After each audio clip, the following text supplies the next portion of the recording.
e gostaria que você abrisse sua Bíblia comigo no texto de 2 Samuel, capítulo de número 9. Certa ocasião, Davi perguntou: resta ainda alguém da família de Saul a quem eu possa mostrar lealdade por causa da minha amizade? E aí eu troco o texto pela minha aliança com Jonatas. Então chamaram Ziba, um dos servos de Saul, para apresentar-se a Davi, e o rei lhe perguntou: você é Ziba? Sou teu servo, respondeu ele. Perguntou-lhe Davi: resta ainda alguém da família de Saul a quem eu possa mostrar a lealdade de Deus? Respondeu Ziba: ainda há um filho de Jonatas, aleijado dos pés. Onde está ele? Perguntou o rei. Ziba respondeu: na casa de Maquir, filho de Amiel, em Lodebar. Então o rei Davi mandou trazê-lo de Lodebar. Quando Mefibosete, filho de Jonatas e neto de Saul, compareceu diante de Davi, prostrou-se, rosto em terra. Mefibosete? Perguntou Davi. E ele respondeu: sim, eu sou teu servo. Não tenha medo, disse-lhe Davi, pois é certo que tratarei com bondade por causa da minha aliança com Jonatas, seu pai. Vou devolver-lhe todas as terras que pertencem ao seu avô Saul, e você comerá sempre à minha mesa. Mefibosete prostrou-se e disse: quem é teu servo para que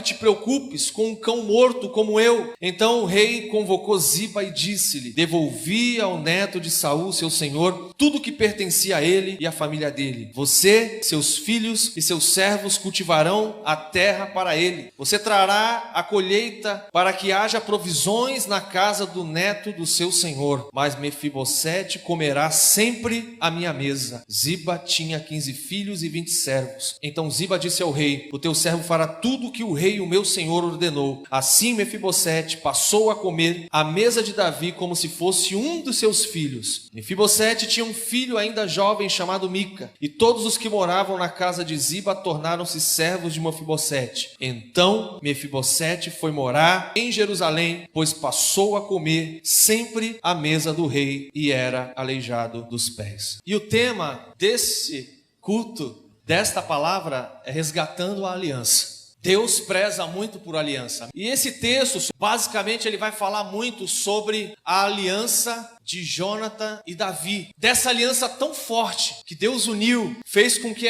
essa bênção postergasse por muitas e muitas gerações. Mas aqui especificamente sobre uma pessoa que foi lesionada quando pequena, mas que posteriormente ela foi resgatada e foi restaurada, e a sua aliança, a sua dignidade também foi resgatada. Irmãos, a aliança, ela tem como significado um pacto ou um tratado entre indivíduos, partidos, povos ou governo com uma determinada finalidade. Aliança tem a ver com união, ligação, tem a ver com algo que está em nós e não tem como fugir de nós. Quantos tem irmãos aqui? Vocês amam seus irmãos? Amém? Irmão de sangue. Mas alguma vez você já teve vontade de matar ele? Ou pelo menos dar umas porradas nele, alguma coisa assim, né? Mas de certa forma os anos se passaram, mas eu e você, nós continuamos amando o nosso sangue por causa da aliança. A aliança, ela é fundamental porque ela nos ligou, ela nos uniu, ela nos colocou juntos, ela colocou num propósito, e agora esse propósito é em família, e não tem quem possa tirar isso, porque o DNA familiar está em mim e está nos meus irmãos também. Da mesma forma como esse DNA foi derramado por Cristo, a nossa igreja, hoje nós somos uma família. E essa aliança entre Jonathan e Davi, ela foi tão grande. E se você voltar a sua Bíblia no livro de 1 Samuel, capítulo de número 19, do versículo de número 1 ao versículo de número 4, fala quando Davi começou a trabalhar com o rei Saul, e de repente ali ele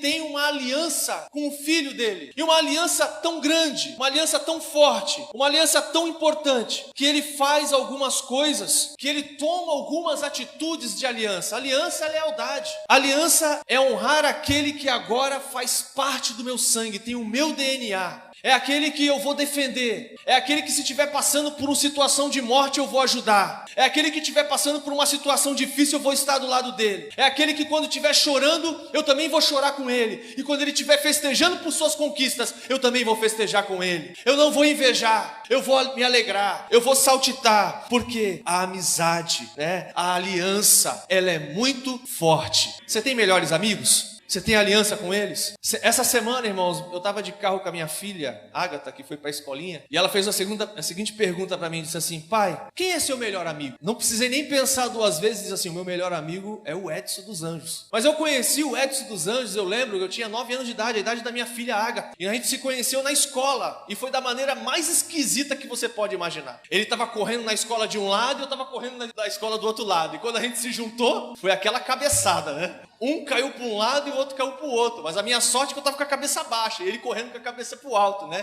Então a minha testa acertou essa parte do rosto dele, e aí eu fiquei grogue, ele se levantou e correu. E foi a primeira vez que eu vi o Edson dos Anjos. Essa foi a primeira vez que eu encontrei. Consequentemente, ou coincidentemente, ou pela graça de Deus. Então hoje eu sinalizo essa amizade, porque quando a gente se vê, não tem barreiras. A gente brinca, a gente se zoa um com o outro, mas a aliança está ali. E isso é uma amizade. Foi como Jonatas fez com Davi.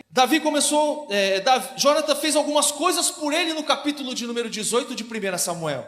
Jonatas, ele deu a armadura. No versículo 4 do capítulo de número 18 de 1 Samuel, diz que Jonatas dá a armadura para Davi. E essa armadura tinha um manto, tinha veste e tinha espada. O manto que poderia simbolizar uma posição. Jonatas trouxe uma aliança com Davi e trouxe a ele uma posição. Jonatas trouxe a ele posses, que simboliza as vestes. Jonatas trouxe isso para ele também. Jonatas teve uma aliança tão grande com Davi que trouxe a espada, que simboliza o poder. Tudo isso tem a ver com a aliança, tem a ver com aquilo que nós carregamos, aquilo que Deus trouxe para as nossas vidas pelo sangue do Cordeiro, a aliança com a sua igreja. Aleluia! Então por que a aliança é tão importante? E por que nós precisamos resgatar? Ano após ano, não importa o tempo e nem as dificuldades que nós estejamos passando. Não sei quantos aqui, mediante as situações e os anos, passaram por situações tão difíceis, de perdas, de doença, né? Situação de enfermidade, situações de desemprego, situação tão difícil. Mas Deus, Ele continuou honrando com a sua promessa, com a sua aliança sobre as nossas